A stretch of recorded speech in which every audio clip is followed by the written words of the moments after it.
Okay, this is Wendy Susie, Madison Social Media Examiner, talking to Preston Austin about madfiber.net. Preston. Hi, Wendy. So, thanks for giving me a chance to talk about it. What we're trying to do with madfiber.net is create a nucleus where people in the community can communicate what it is that's unique about Madison. How would we uniquely utilize the network? Why are we uniquely suitable for the network that Google is thinking of building out? And how would doing the trial here yield them a lot of interesting Precipitated this is Google put out an RFI to cities who might be interested in having them install a network. Correct. What Google has done here is very clever. Google essentially said to the world, we're going to put this network in a couple of cities. And it's throwing the gauntlet down to the telecom community and saying, hey guys, these networks are possible. You're not doing it. We're going to do it because we want to see these kind of networks. It's saying to the cities, here's some meat in the water. Compete over it. And we are. Madison is, we're in the throwdown to prove that we're a good city for this.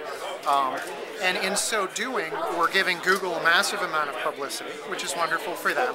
We're also, everybody in the country, every city of this size, is now going to research this problem very well. We're going to educate our populace, we're going to educate our government, we're going to educate our businesses, we're going to educate our citizens. So Google is preparing the ground for this, for themselves or for anybody else. And they benefit no matter who builds this kind of network. They don't need to own it to make a profit from it. They need it to exist to make a profit from it. Because Google is in the business of aggregating and arranging content. And the more of it there is, and the richer it is, the better off Google is. There's a lot of kinds of applications that have been built in this town. Our university and our computer science department and our startup culture has actually done a fair bit of software. So, it goes beyond just faster, better video to the home.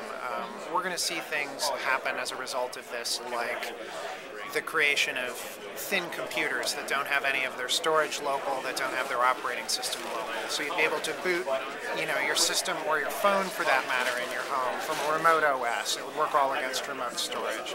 That storage would be potentially backed up and include things that are being shared from your friends and neighbors or from your colleagues at your office.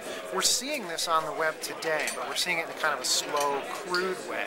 And it's all highly dependent on central infrastructures that have high levels of connectivity. And then you kind of pull it up and down. It's Second Life, but it's better than Second Life.